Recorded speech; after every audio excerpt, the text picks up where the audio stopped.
I was struggling with debilitating symptoms. I didn't really have the support of people around me because I had such mysterious symptoms. People would say that it was mental health related, so it got labelled as anxiety, depression, eating disorder, and all this other stuff. Years went by, and the lump in my throat was still there. I had a scan, an ultrasound scan, and was told it didn't look like cancer.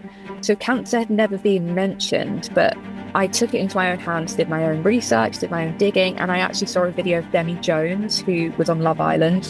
I saw her talking on Good Morning Britain about how she was diagnosed with thyroid cancer in her 20s. And I was looking at her and thinking, I think that I instantly just knew myself. I was like, I think that's what I have. Hello, and welcome to the Thrive Against Cancer podcast, where we give a voice to the cancer community. My name is Toby Freeman, founder and CEO of the Robin Cancer Trust, cancer advocate, and your host. Every episode, we will be hosting open and honest conversations with people affected by cancer, whether personally, as a family member, clinician, or charities and organisations. We will be talking to the cancer community about the cancer community and all the things that are important to you. Our guest today gave the most succinct but perfect bio, which simply said, "Cancer can take my thyroid, but not my humour." Full stop. And I think that's the greatest way to introduce our guest today, who is Antonia Rubio. Hello. Hi. Thank you so much for being here virtually with me in this space. It's an absolute pleasure, and I'm very excited to hand the floor over to you so that we can learn a lot more about you, because your bio, although brilliant, didn't tell us too much. So the floor is yours. Okay, brilliant. Thank you so much for having me. It's such an honour to be invited to be on the podcast. Like you said, very short bio. I keep it all to myself until you go onto my TikTok, where I pretty much post all about my cancer journey and all about my life. But I am from Jersey in the Channel Islands. I have lived here all my life until I went to university in Brighton. And unfortunately, at the age of 21, I started experiencing really random symptoms and had a mysterious illness. I was at university at the time, and it was also lockdown, I may add. It was in November 2020. So it was a difficult time for me. It was a difficult time for everyone. And unfortunately, that kind of meant that there wasn't much investigations into my symptoms. And the main symptom I had was anaphylactic shock, which is a life-threatening allergic reaction. I had never had this before in my life up until one evening in November 2020. And it was really scary. It was a really scary time for everyone. Going into hospital was really difficult, because when you have breathing difficulties, you instantly get put in the COVID ward. And obviously I knew it wasn't COVID. And I think in some ways they knew also, but obviously it was very strict rules. But time went on, a few months passed by, and I had a dozen reactions in 6 months. So it was really poorly. And I decided it was time to move back to Jersey. After a bit of investigating, I found out I have an autoimmune disease called MCAS, which stands for mast cell activation syndrome. And it pretty much means that I have idiopathic anaphylactic shock to everything. So food, makeup, perfume, alcohol. They said to me that there's no cure for this, and that it was something I'm just going to have to learn to live with, that there were options for treatment in the future, but that was a few years down the line. So got my diagnosis in 2021, carried on with life, but I didn't feel like I had all the answers.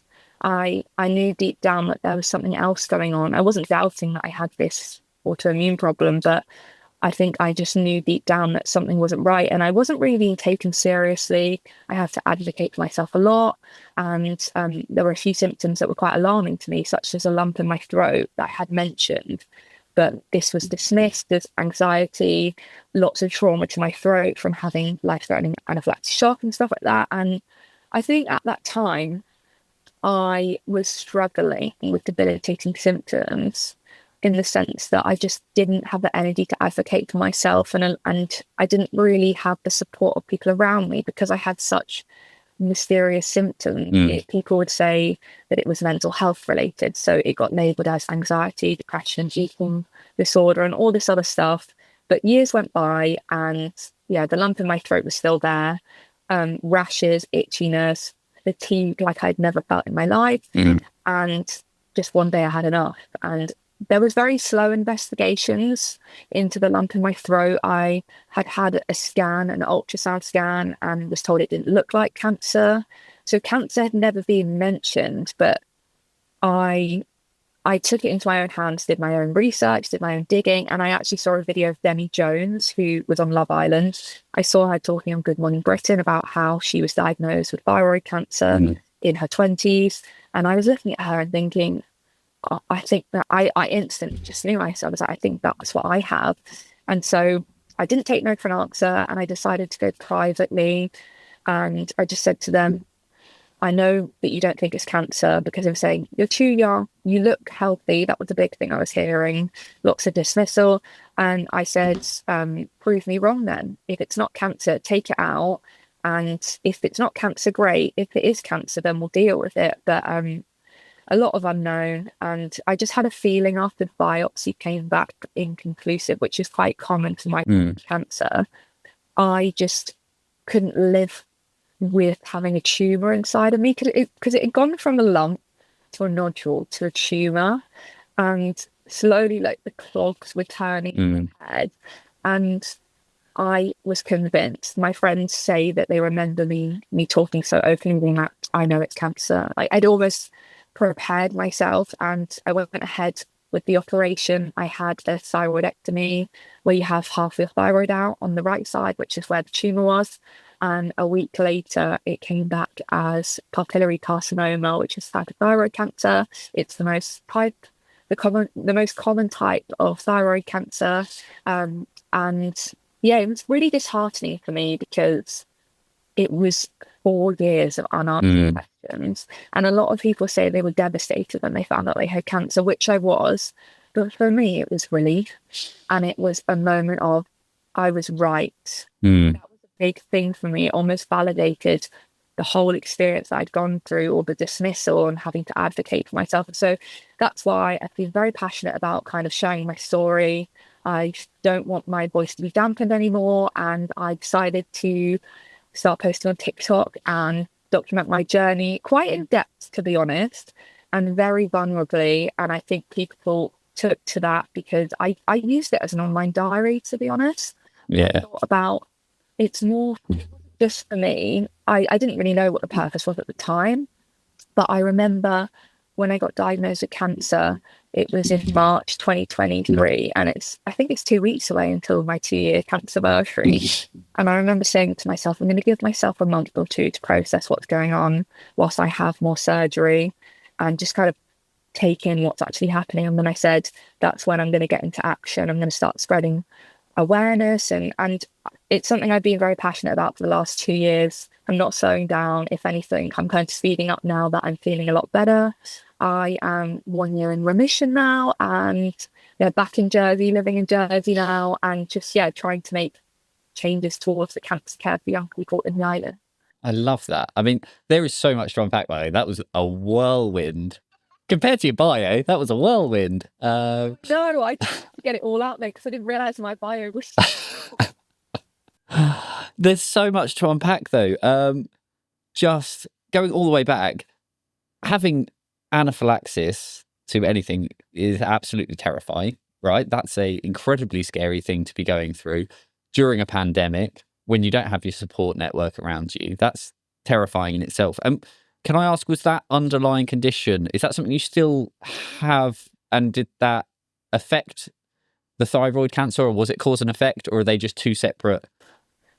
Yeah, so that was a question that I'd really pondered for so long. And to be honest, there was no sort of yes or no answer. There's been assumptions made. Since having my thyroid taken out, and since the cancer is gone, I have not had anaphylactic shock since. However, I do have daily reactions. I have a monthly cell treatment. So I had that this morning, and I go every 4 weeks and have a cell treatment. And essentially the conclusion that was made is that the autoimmune problems were a symptom of my cancer. So the fact that there was a tumor on my thyroid, it basically was my body couldn't process food. It couldn't process anything I came into contact with. And it would send me into anaphylactic shock as a defense mechanism, but essentially it was my body attacking itself because there was a foreign object in my body. And although my symptoms have improved, I think that is due to the fact that I'm very, very strict. Yeah. I don't drink alcohol. I can't because I'm allergic to it. I have to have a very strict diet. I'm vegan, allergic to fish, eggs, all of that. So yeah, it was kind of hard to hear that it was connected, because I think that I hear people who go through similar situations who have two separate things that are in some ways connected, but I'll never really know the answer. I think myself, from what the conclusions everyone has sort of made, that yeah, it was a symptom of it, that I have been left with lifelong implications now, in the sense of every 4 weeks I have to have a treatment, and if I don't have it, I get allergic reactions every day, not to the extent of anaphylactic shock, but rashes on my face and my body, itchiness, and my throat will be all scratchy and like close up, but not completely. And that's something I've had to learn to deal with and accept, in the sense of, even though I'm in remission now, although this is technically not cancer treatment, it is part of my whole sort of plan to stay healthy. And that's something that I shared online, because was a very rare and extreme thing to happen. I have lots of friends in the cancer community who have the exact same type of cancer as me, and they've not been left with these lifelong implications. But obviously everyone's situation is very unique. But it's just something I've sort of learnt to deal with now. But thyroid cancer is very slow growing, and it's probably been there for many, many years, even before I started getting these symptoms. So in a sense, you just have to make conclusion based on the information that you're giving. But it was a long journey for me, for getting diagnosed and also just recovering and things like that. And I think that's why people took to my story a lot of the time, because I so seemingly looked fine.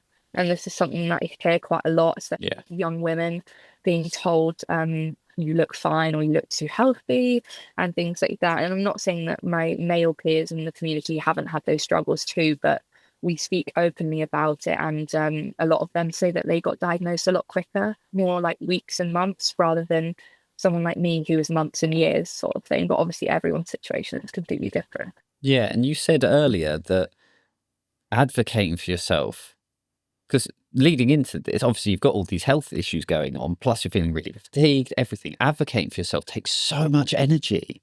Like you have to find that from within yourself. And you wouldn't have got this diagnosis if you hadn't dug in and really done all that research and just hit that point where you're like, I have to take control of this. But that is so much to ask of a young person with all of these health issues, right? That's an incredibly difficult thing to do. It really is, because I've my article tomorrow is coming out for International Women's Day, and it's talking about exactly that, because I went through periods of I'm advocating for myself and then not. I was struggling with fatigue and all these debilitating symptoms. And I do think that was such a pressure for me to have on myself to basically save my own life. Because if I hadn't continued to push and advocate for myself, I don't know if I would still have a diagnosis to this day.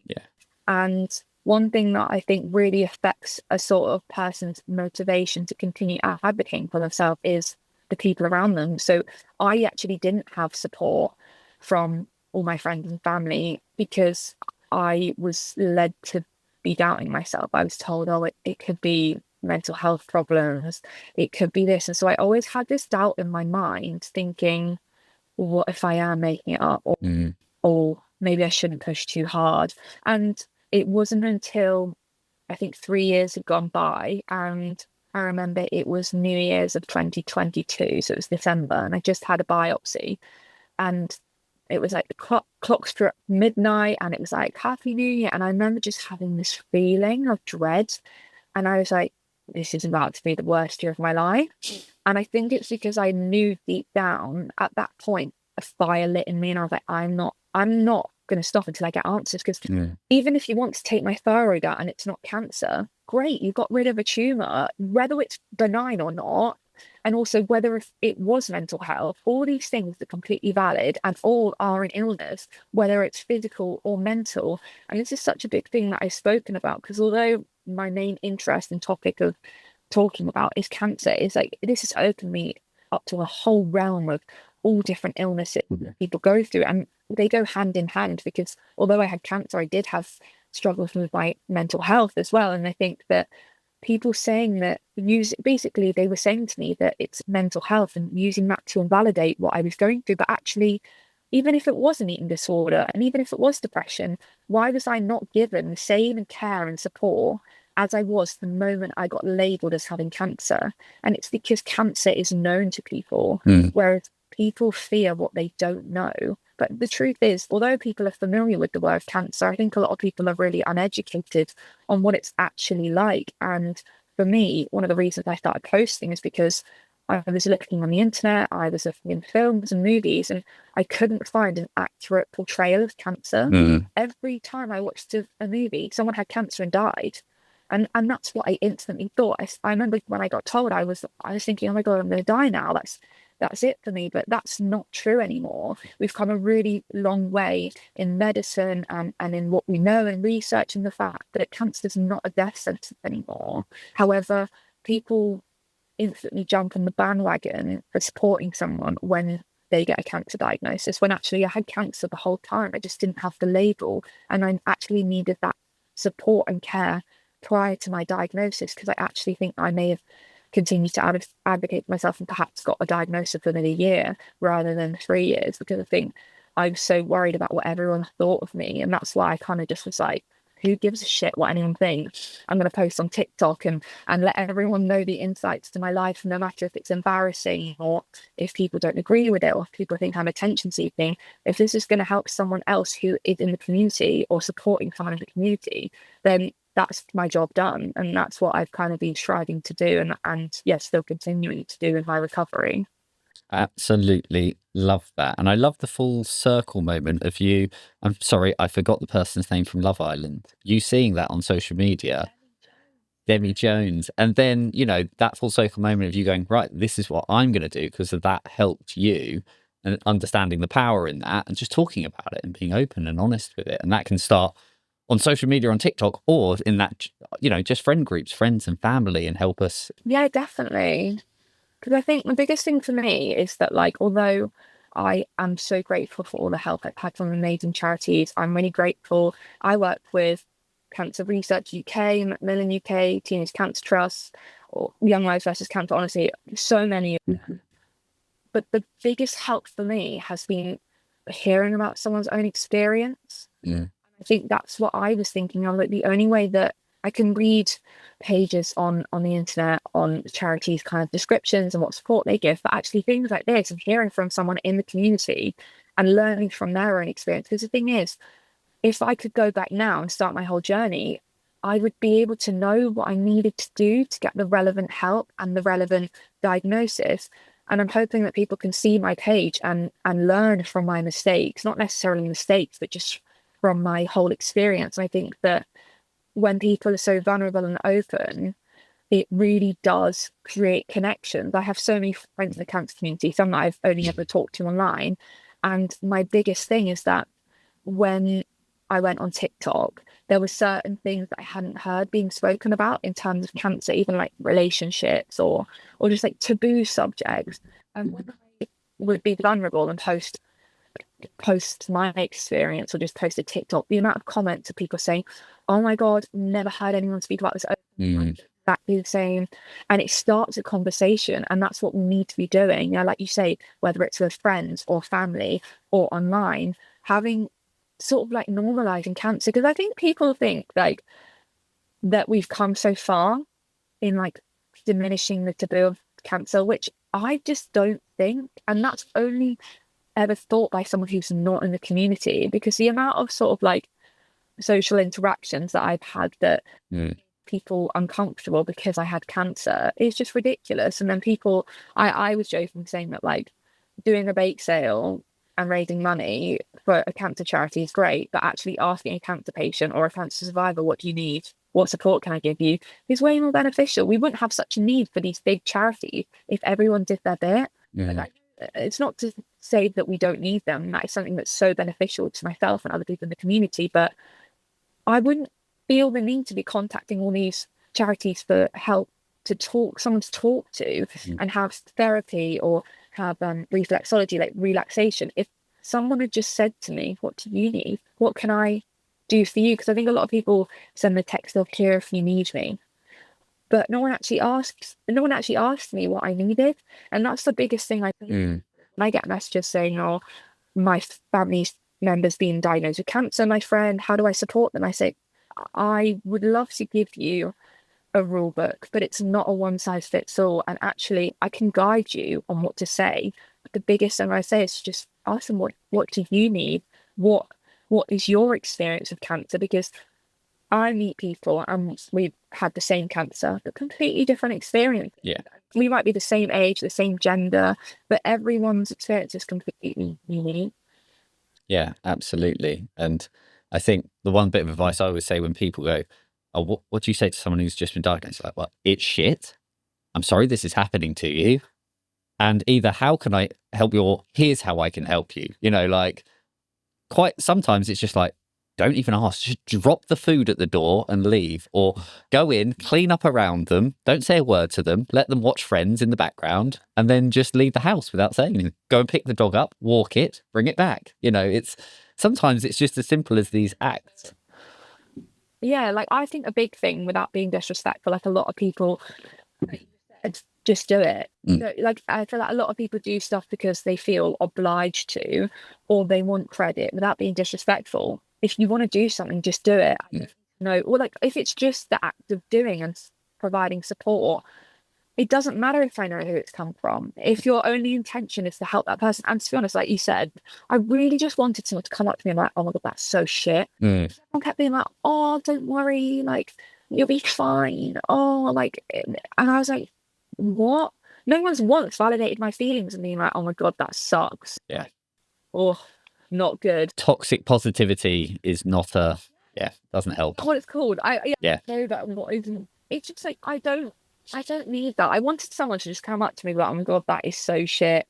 Do you want like and I'd be like, yeah. Because a lot of my, like I said, like in my bio, it's all about like cancer can take my thyroid, but not my humor. Like I've always had a very good attitude towards it. Don't get me wrong, I've had my struggles and I still do. But I always wanted to talk about it. No one wanted to talk about it with me. I think I just had word vomit, but no one wanted to listen to me. I just wanted to sit there and just basically not trauma dump in the sense, but just be able to say what was going on in my brain. It just felt like no one wanted to listen to me because it made them feel uncomfortable. And that's what the whole thing I mean about it. It is still a taboo. Even when I tried to return back to normal or whatever normal is, people ignored me or they walked across the other side of the road because they didn't want to face me, and it just made me feel so dirty and as though I'd done something wrong. And it was a confusing time because you can like my posts and comment here if you need me, but then you won't stop to talk to me in the street. I am still a human being, and I'm also a 20-year-old. I still want to do everything that everyone else is doing. And if you guys don't include me, then that's another sense of normality completely taken away from me. And I think people don't realize when you have cancer, so many things are out of your control, your schedule, your treatment plan. I was just told, go here, go there, don't do this, don't do that. But the little things that were in my control, I felt like that was taken away from me. And that was really hard for me to deal with because it was very much based on everyone, how they felt towards me having cancer, and it made them feel uncomfortable. And I was thinking, well, why? Because we all say that we support cancer patients and we all do a bake sale for this charity, that charity. But when have you actually taken the time to speak to a cancer patient or survivor openly? And I'm really lucky now I found the right people to be able to do that with that. But that took a really long time for me. And that was something I've really struggled with. And obviously, everyone has their own connection to cancer. My dad had cancer when I was in my teens. My nana died of cancer. A lot of my family members did. However, I haven't let that stop me from being able to subject myself to other people's experiences and stories. I think I could have easily turned my head away from it and been like, I've got my own stuff to deal with. Instead, I thought, okay, well, I didn't know what it was like to have thyroid cancer. So what is it like to have Hodgkin's lymphoma? Different type of cancer. If anything, I've gone the opposite way and trying to submerge myself into the community to try and understand other people's experiences so that I can help more people, and also not just advocate for my type of cancer, but using my platform in a positive way to highlight other illnesses. Like I said earlier, it's not just about cancer for me anymore. It's about mental health and all other physical health problems. And I think that when you have a platform and when people take things that I say quite literally, because my audience are people with cancer or some relation to cancer, these people are vulnerable people, and social media can be a really harmful place. However, I have an obligation and a duty to use it in a positive way, in the sense I think before I post, because I've recently watched this apple cider vinegar thing. I don't know if you've heard about it on Netflix. No. So there's it's just come out. It's a series, and it's about this Australian lady, and she claimed that she had cancer. She wrote a cookbook and started. I do know about this. Yes. Pretty much. Yep. And I was just that made me really stop and think.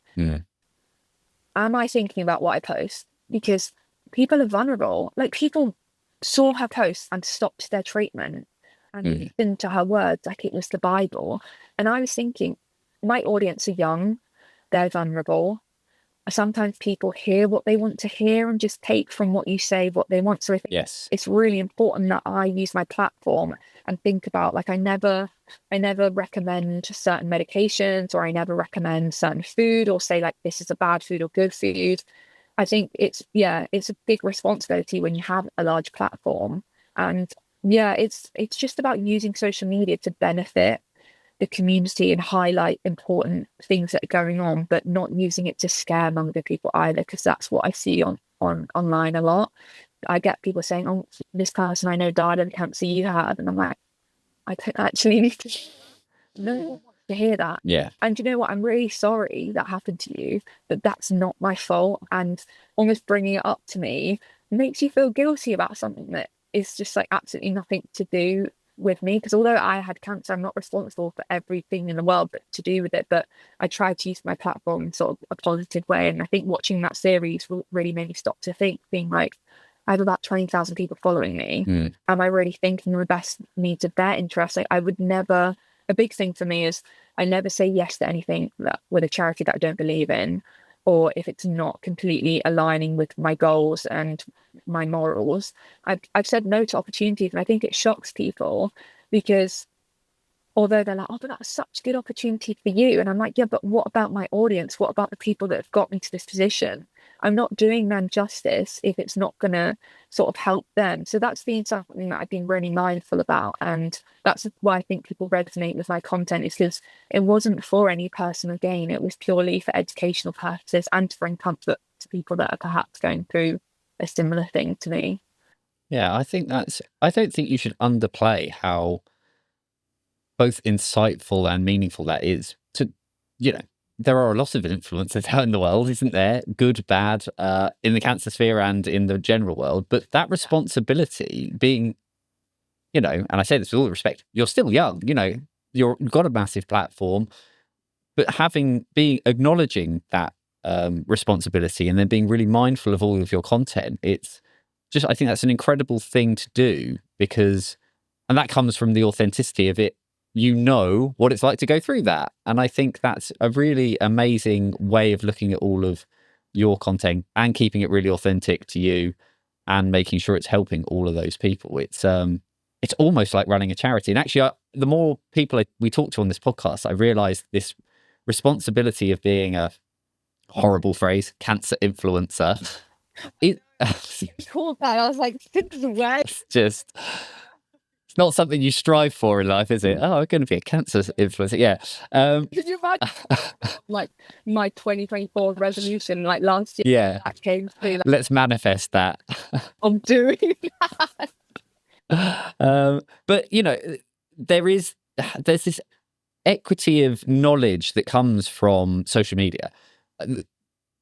People with followings can tap into what charities and organizations can't. Macmillan are absolutely amazing, but they can't immediately reach all of these people because people want to connect with the human and the story and the journey, and that's what they connect with, not a brand.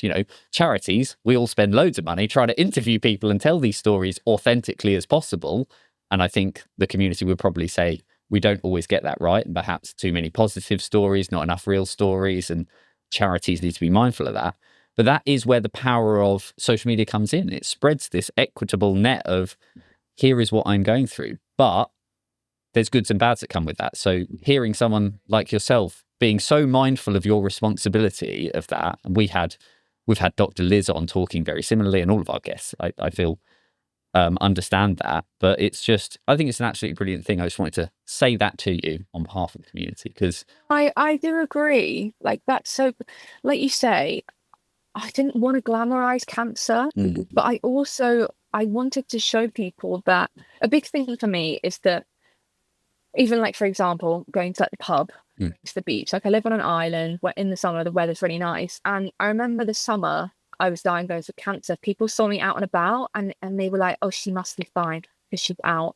And I was thinking, but I'm not, if I post going out, am I glamorizing it? Am I diminishing what I'm going through? And then I was thinking, well, no, because people in the community are going to see that and think it's still okay to live life and have a good time. Although I'm a cancer patient, I'm still a human being, and I'm still in my 20s. And that's like, I agree with the fine line with charities. It's all right sharing good experiences, but also sharing bad. And I have a video coming out next week with Macmillan, and it's to do with their Valentine's Day campaign, all about love and dating whilst you have cancer or after cancer. And they sent me a brief, and charities are really good at this. They send you ideas that you never have to stick to the idea. And I produced something that I think they were all a bit shocked. They sent me a message afterwards being like, we were all crying, because some of the suggestions were like top tips for dating after cancer. Whereas I did like a really deep video talking about how when I was going through my cancer treatment, I went through a breakup with a long-term partner, person I thought I was going to marry, and dealing with cancer and that at the same time. And I didn't know how to carry on with life. Like, deep down, I knew it was the right thing. But in my brain, I was thinking, well, why now? I've already got what to deal with. And it was also just me reflecting on that, because at the time, I had a lot of feelings about it. And people had a lot of opinions on it, saying, like, that's so bad for someone to like leave someone who has cancer. Whereas the whole video was me reflecting on the fact that although I had cancer at that time, they are still a human being and they still have needs. And actually, the kindest thing someone can do for you is to say, I don't have the capacity for this. I can't give you what you need. Because actually, that's the kindest thing someone could do for you, in being honest. Because rather than, I think a lot of the time people go, yeah, I can deal with that, or yeah, I can support you. They've not actually thought about that responsibility or what comes along with that. And it was just me reflecting on that and saying that actually, that was some of the best thing that happened to me and them, because we're both happy now separately. And I hold no grudges against that, although people might assume that. But it was really insightful. And I think I just said to them, like, I'm not sure if this is what you're looking for.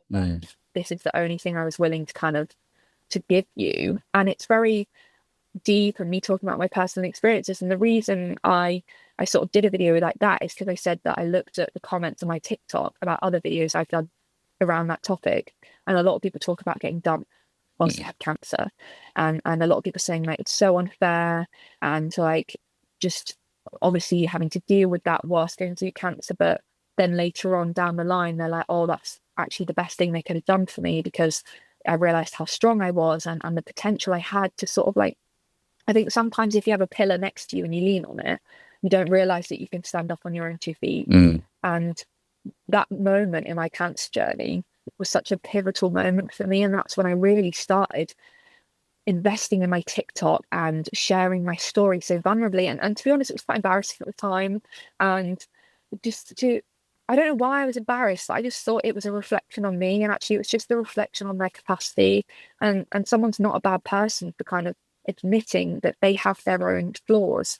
And I think a lot of people were saying, oh yeah, but you had cancer, that's more important. And I'm like, no, it's not at the end of the day, because everyone's sort of internal struggles, like I was saying earlier, mental, physical, is all equal. And this is what I try to deal with my friends and family, is that I think a lot of people say that when they have cancer, no one talks to them about their problems, like their friends and family just kind of they won't talk to them about the struggles they're having, because they're like, I don't want to put it on your plate. And I'm like, please put it on my plate.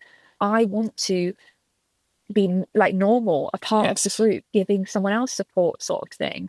And so, yeah, I was just very open about that. And it was a really good example of sort of charity giving me a brief and me just being like, right, take it or leave it. And like you said, it's really powerful that Macmillan and Teenage Cancer Trust have real people sharing their story on their page. Because I think that although you can hear it from a support worker or an oncologist or a professional therapist, you can't actually understand what it's like until you hear it come out the words of someone who's been through it. So that was just one example of something that I was a bit apprehensive to sort of put my spin on it, but actually that's what charities want. Well, the right charities want that. Right charities will welcome that. And if they don't welcome that, then that's fine. You don't get to have the privilege of sharing my story, because I always say to someone, it's a privilege to hear someone's story and experiences.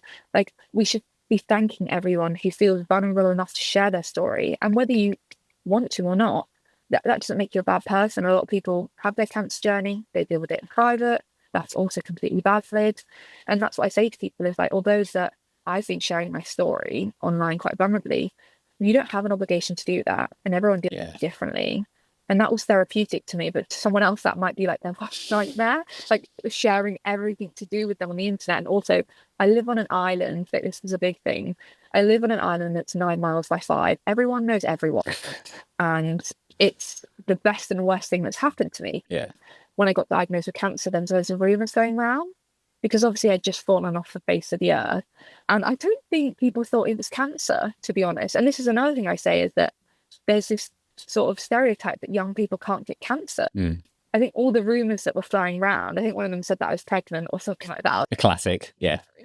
A classic woman disappears, she's pregnant. A hush-hush pregnancy. Yeah, it was like one of those. And I remember thinking, well, why didn't anyone consider cancer? Because there's a stereotype that young people don't get cancer. And yeah, that was something for me. I just was fed up with the rumours. And one day I went to the Race for Life. I wore a top that said, "I'm running for me." Everyone was gobsmacked. Put it on my Instagram. Was a bit like... That's such a boss move, by the way. Just as an announcement. So empowering. Yeah. It was like everyone was shocked. Do it for shock value, but it was more like... Well, it's owning the narrative, isn't it? Going around. Yeah. That was exactly... It was like coming from the horse's mouth, from me. You know what stage it is. You know what type it is. Because I knew that if there was whispers about me having cancer, I know that there's also a possibility of people saying she's terminal, or this is going on, or it's that. And I didn't want to deal with that. And so, like I said, from March to May, kept my mouth shut, healed at home, and then on Instagram was like drop, and everyone was gobsmacked. But that works for me. Like you say, I took control of that, and it was so empowering. And it really reduced my stress, because then everyone sort of knew. And like I said, Jersey's a very special environment in the sense that everyone knows everyone.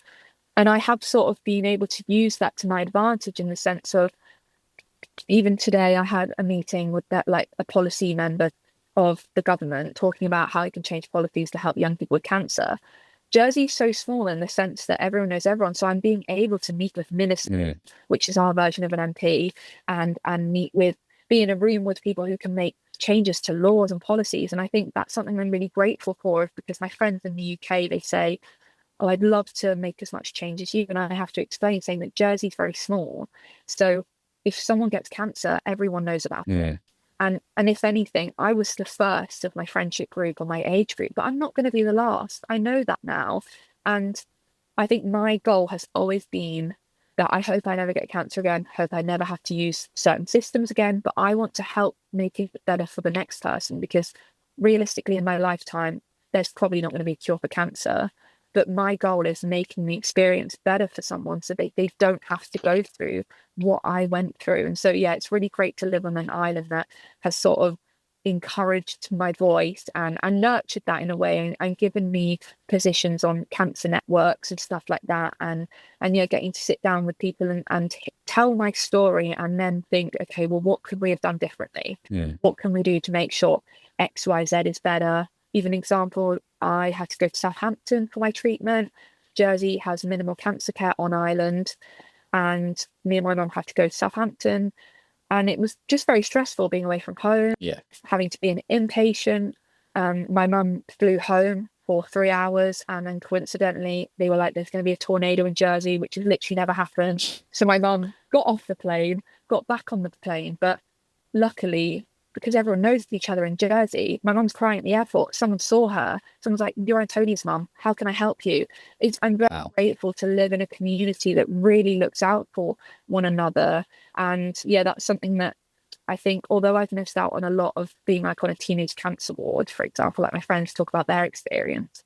And I would have loved to be with other people who were going through something similar, because I had never actually met someone who had cancer who was my age until a year after being diagnosed. But one thing I am grateful for is that I live in a place that is so into community and coming together. And I think that's why I have been given the opportunities that I've been given, because Jersey has sort of supported me and nurtured me. And I am known as the girl that had cancer, which is like something I've embraced. I don't see it as a negative. I'm very proud. Someone asked me yesterday saying, "Do you think there'll ever be a time where you're known for something other than having cancer?" And I said, well, I am known for other stuff, but that is something I'm proud of. Yeah. Like, I'm proud to be in that community. To me, it's not a negative. If anything, I love my friends that I've met through the community. I love charities I've connected with. And I think that also adds this to the taboo. Why would I want to be known for something else? Beating cancer is like the biggest achievement of my life. I think it's such an achievement. I think it's a testament to how strong someone is and their determination and how passionate they are about their own health and helping other people. So yeah, it's something that I would put on my CV if I was allowed to. We know what your CV would say. It would say, "Cancer can take my thyroid, but not my humour," and that'd be it. That'd be the entire CV. Definitely. I made a note earlier, and you can coin this. You can take this if you want it, but otherwise we'll coin it here. Radical normalization, which is something I think you seem to be doing at all stages, from family and friends, strangers across Jersey, although everyone knows everyone, social media, and at the highest levels, changing policy. Through your radical normalization of cancer, what are your main goals that you're trying to achieve with all of this, your platform as a whole? I think for me, it is people think they're educated on cancer, but they're not. Like, that is a big thing for me, is that people, I think everyone says this, you don't know what it's like until you actually have to go through that. Even if my dad had cancer in my teens, I could have never anticipated what I've had to go through. And for me, education is how we're going to do early prevention and detection. So my biggest thing is, like, I want people to talk about cancer so openly. I want people to say, "Oh, I've got a lump. Can you have a look?" to their friend, or like, "Oh, feel this," or, "Oh, can you check my moles?" or, "Can you check this?" Like, no one feels that comfortable to do that. And I think for me, like I said, I don't know if there'll ever be a cure, or if there'll be a cure for cancer in my lifetime, but my goal is to make sure it's detected early, people have a better experience than myself, identifying areas for future improvement, so getting a diagnosis earlier, also educating young people on how to speak to GPs, because I think a lot of the time these campaigns with charities say, "Go to your GP." I went to about 16 appointments, and cancer was not, when I brought it up, I was being told I'm being dramatic and stuff like that. So I think a big thing, like, think charities can be really helpful towards, is like what to say, because it's all well and good saying do X, Y, Z, but you get there and you don't know really how to be taken seriously. So a big thing for me is explaining to someone the depth of your struggles. So when you go to an appointment, talk about your worst day. So Yeah. This is what it's like on my worst day. My quality of life. I've really explained, you have to be quite vulnerable. And it's like what you were saying earlier, it's really tiring to advocate for yourself. I mean, to sit in a room, it's humiliating being like, I'm exhausted. I have no value of life. I can't do what other people my age are doing. And I think that's what I just want to do, is normalize these conversations and get people talking about it, so that they do feel comfortable to go to the doctor. Because I think a lot of people are embarrassed. They're embarrassed to say the words, "I think I might have cancer." And that was something that I was very open saying. I think some people don't want to seem dramatic. That's another thing you get labeled as, or neurotic was something I think someone said. And I think that actually, if you think that, be honest. and say that to someone, because what is the worst that could happen? They'll do the tests and then it comes back fine. But what if that actual chance that you do have it and then it's just missed? So I think for me, it's just making it a better experience for the future generation of people. And yeah, I think about my friends or my family members ever having to hear those words, and I just want to make sure that they have a better experience than I do. And for me, a big one is sharing resources, because I didn't know about many charities when I had cancer.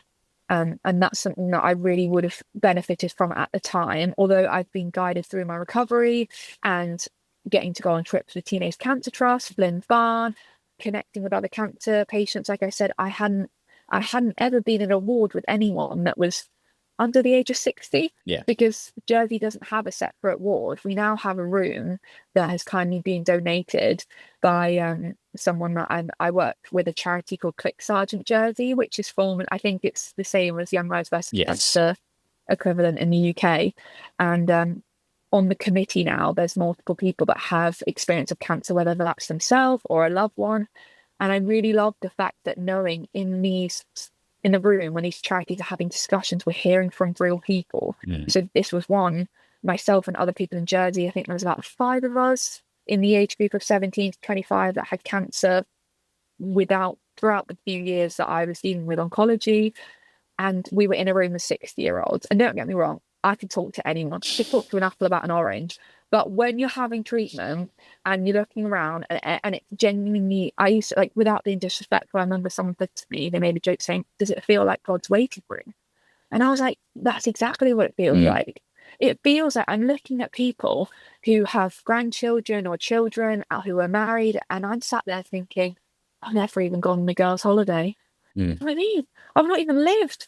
I've never been married. I don't have my own children. So when I'm sat around all these people who have achieved such great life events, how can I relate to them? And also a lot of pity I experienced, being like, oh, you're the same age as my granddaughter, or the same age as mine. And don't get me wrong, I know it was meant in a kind way, but I was just looking at everyone. It was just a reminder of something that I may never get to in life. And so they now have a specialised room in oncology, Jersey, which is, it's got a PS5 in, never used it in my life, but a TV and really comfortable chair. And also when we went for the first time, we all got goodie bags. And that was something that was I'm really happy about, because that wasn't there when I started my cancer journey, but now that is there. And when I go up to oncology to have my sort of tests and check in, we go to the room and I think about the fact that this is so good that that person who's coming in here next, getting diagnosed or having treatment, is going to have a comfort that I didn't have. And that's something that's really, it's really great to be a part of that. And I still think there's so far to go in talking about cancer and getting rid of the taboo. Like I said, I love that people want to do bake sales or run a marathon for cancer. That is amazing. I've met some people who are so passionate about raising money. But I think what's been really great is getting to speak to these people who are doing fundraising, and they actually do ask me, well, what could I do directly to support someone with cancer? And that's what's really great, is like the two go hand in hand, fundraising and supporting someone directly, because like I said, we wouldn't have such a need for all these charities, amazing charities who do great things, if there wasn't a market for it or a need for it, if that makes sense. Because if everyone did their bit a little bit, even with like mental health, for example, when it's mental health, it's World Mental Health Day, companies are getting people cupcakes. I don't need a cupcake. I need a day off when I'm anxious, depressed. Do you know what I mean? So this is something that I've been talking about recently, and the article that's coming out tomorrow, and it's all about my hidden disability. The biggest thing I hear all the time is, "You're disabled. You don't have a disability. You look fine."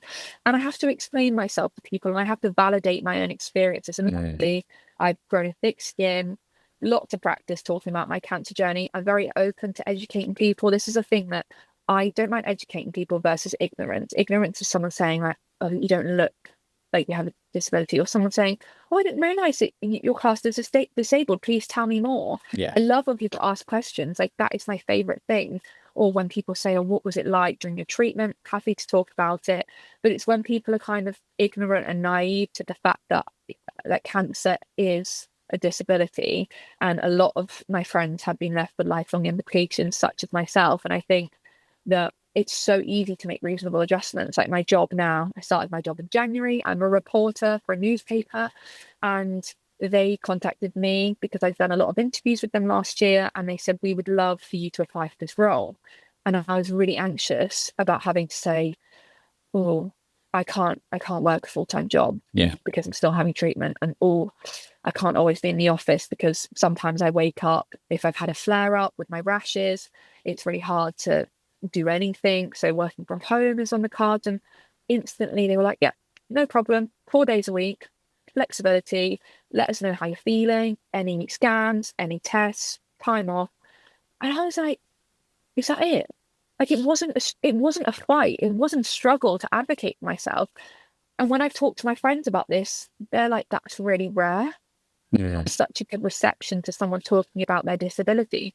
But that's just the standard it should be, because we wouldn't have the need for days like World Mental Health Day or World Cancer Day if we were at a point where that awareness didn't need to be raised. In this, in the sense of we shouldn't need these special days. We shouldn't need International Women's Day because there should be more diversity and equality. And people complain about having these days, saying, "Oh, there's a day for everything." And I'm like, yeah, because there's for awareness. That's my biggest thing is like, there's a need for my platform. There's a need for these cancer charities. However, if everyone did their bit to sort of contribute to it, and just say to someone, what do you need, regardless of whether that's cancer or not. Like I said about World Mental Health Day, I don't want a cupcake. I don't need a bake sale on World Cancer Day. I want you to ask the cancer patient, even if they're in recovery, because this is a big thing. It's like, I get this a lot, people saying, oh, you're fine now. And I'm like, am I?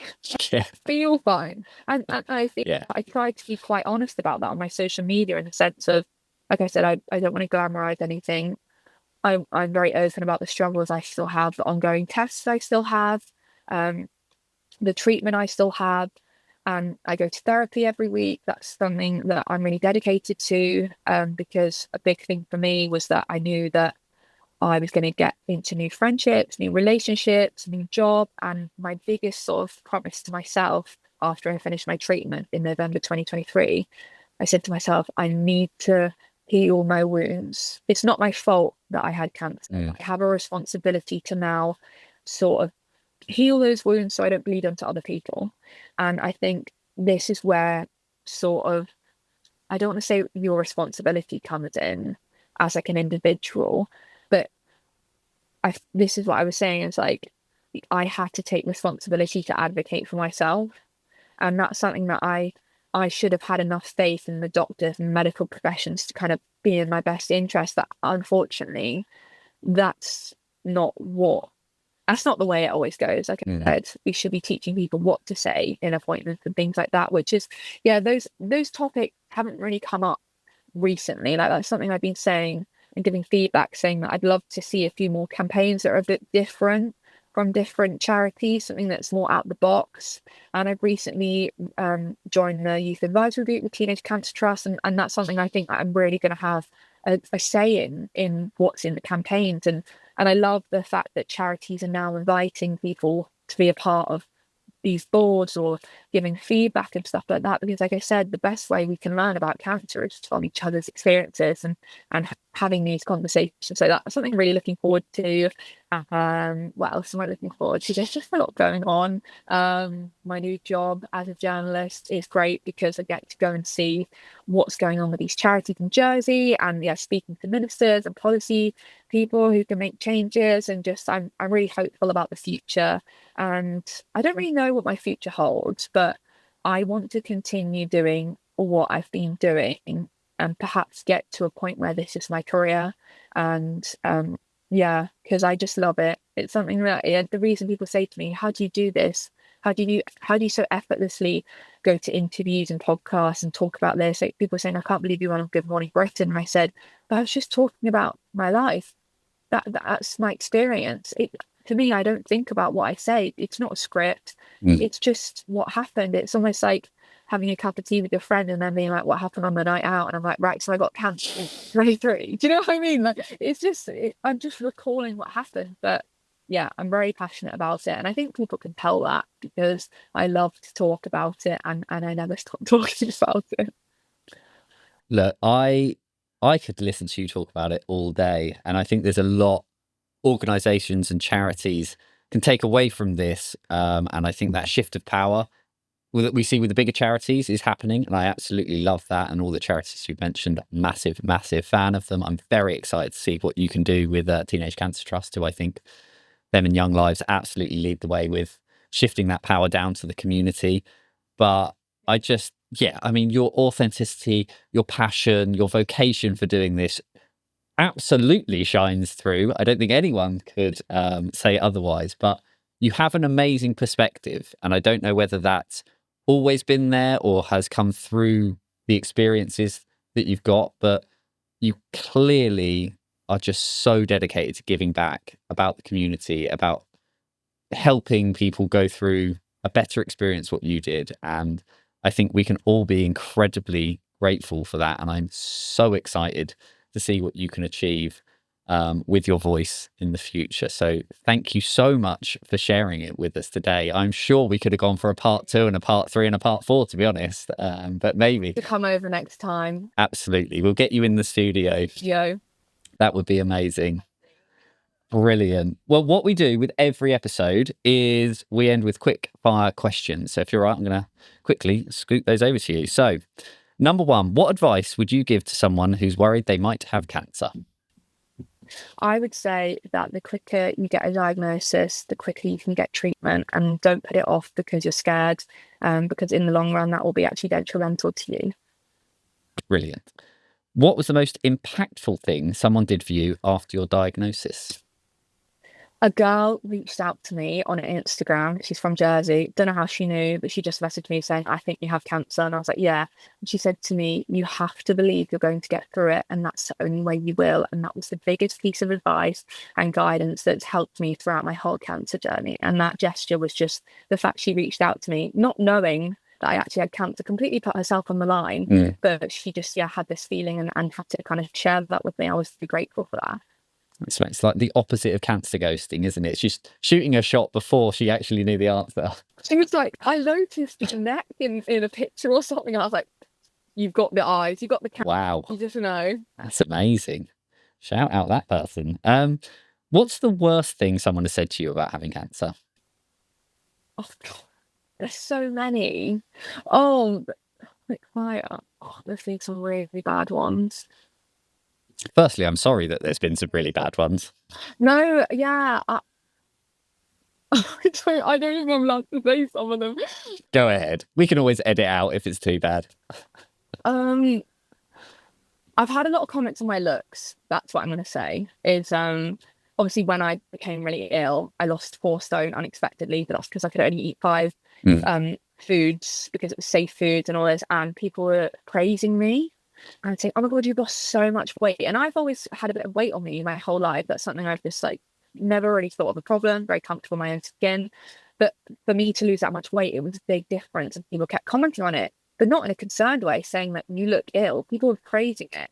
And now that I've put on weight because I can eat a lot more food and steroids and treatment, rather than saying, well done on having cancer, people love to be like, oh, you've put on weight. And I'm like, shut that up. Like, not gonna lie. Can you not say well done on beating cancer, well done on speaking at this event? I have been writing about this recently because I just think, I don't know if it's I was asking my male friends, being like, do you get a lot of comments about their looks? And they're like, not really. And I was like, people just love to comment. And it was, someone said, you put on weight, and then it went silent. And I got a rash because obviously I get when I stress rash. And he went, oh, in a good way.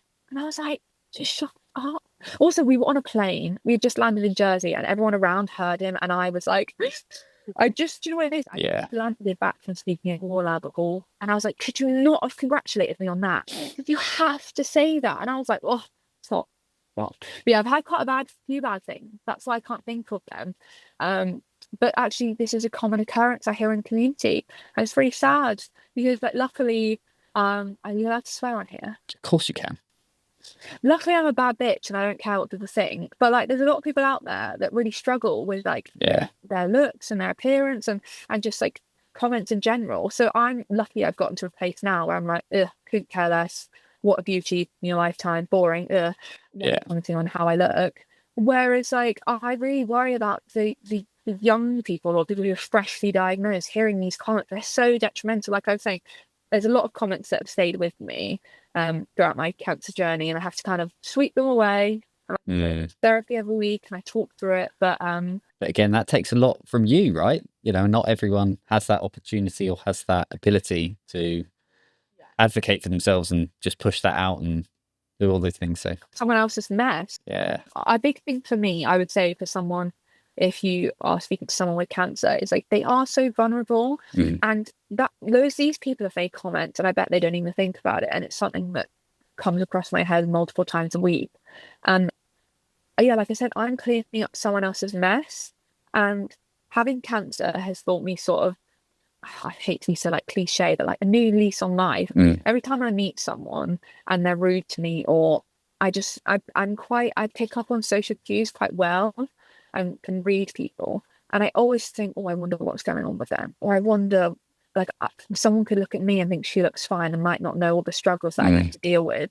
And I'm very mindful of that now, and a lot nicer to myself and to other people. Not that I was ever mean or anything, but I always make sure it's just like, if I notice someone's like stood by themselves, or someone that perhaps is like struggling a bit, I always try to make myself like known to them. And like, even being on like group trips and stuff, I feel like I always like go to the underdog, you know, like someone who's, mostly because I resonate with that when I was younger, and I never could have imagined I'd be the person I am now, being this vocal and outspoken in the best way, because I was so timid and insecure and shy. I had to deal with a lot of anxiety, depression, but I'm so glad that in some ways, I know this is controversial, but like having cancer healed that in me, because I just went, oh, life's way too short. I don't know why. It just kind of like, I know that everyone has different reactions to it, but getting cancer sort of, I realised that I've only got one chance at this life. May as well make the most of it. Don't care if someone doesn't like the way I look or doesn't like the way I act. And a lot of the time, people who have opinion on what I'm saying aren't in the cancer community, and I'm like, it doesn't concern you. And actually, you should be grateful, because one day it could be you. Yeah, I think of that a lot of the time. So although you're not in the community now and it doesn't concern you and you haven't taken an interest in it, I'm doing the work to make sure you get a better experience, and so is everyone else in the cancer community. So you should be thankful. Yeah, it's a dangerous game to play, to be a dickhead to someone in the cancer community if it's 1 and 2 the stats, right? So play your odds, just be nice to everyone, and keep words and thoughts about people's looks or hair or weight out of your goddamn mouth, and just carry on with your day. When I heard someone said, but you have hair, and I was like, what? Like, I get that a lot. People saying that, oh, it kind of, you had the good cancer. That was another one. Comments I had. Yeah. You had the good cancer. You should be grateful. Other people have real cancer and real struggles. And I was like, okay. To be fair, I always say the best cancer is no cancer.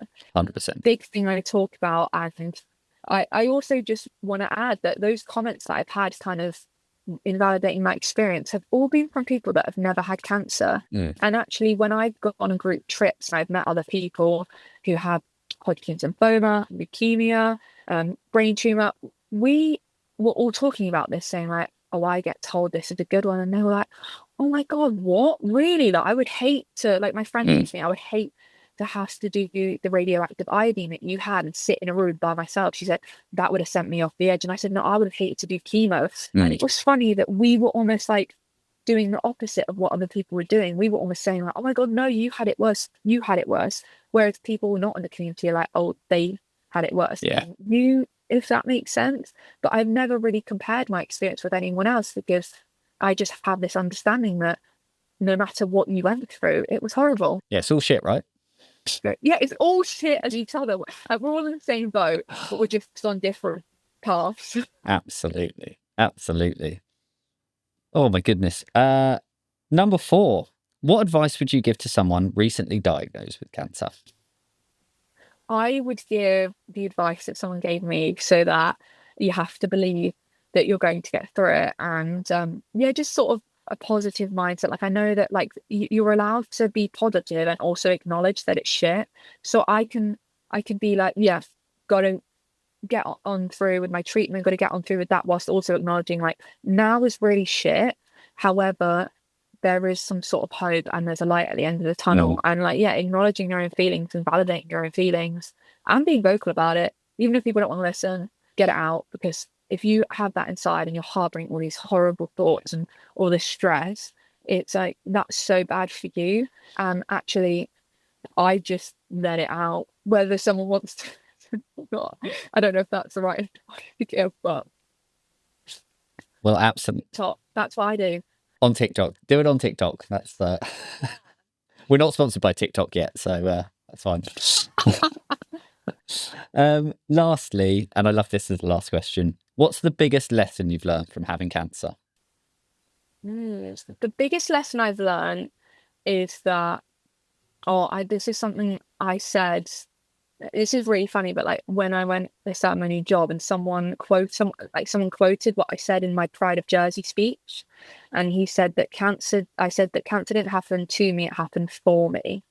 And it happened for me to realize my potential and what I had. Like I had this in me the whole time, but it's just sad that it took such a horrible life event to unlock that. And that's why I always urge people, don't wait for something bad to happen. Like find that fire within you. And like I said, people only concern themselves with stuff until it affects them. Whereas that's something that I'm trying to sort of challenge myself to do now, is to like educate myself on stuff that perhaps doesn't affect me, but is affecting people around me. But yeah, that's what I think. I think that's absolutely brilliant advice. And what a way to end the podcast. Thank you so much for being here virtually with us. Thank you for all of your advice and your insights, everything you're doing for the community. And like I said, I cannot wait to see where your voice takes you and all the people that you help in the future. So thank you. Oh, thank you for having me. It's been so fun. Well, we'll do it again in person soon. So yeah, pending. Part 2 pending. Part 2 pending. Brilliant. On that note, we'll catch you soon. Thanks, Antonia. Thank you for listening, and thank you to our amazing supporters and funders who make this podcast happen.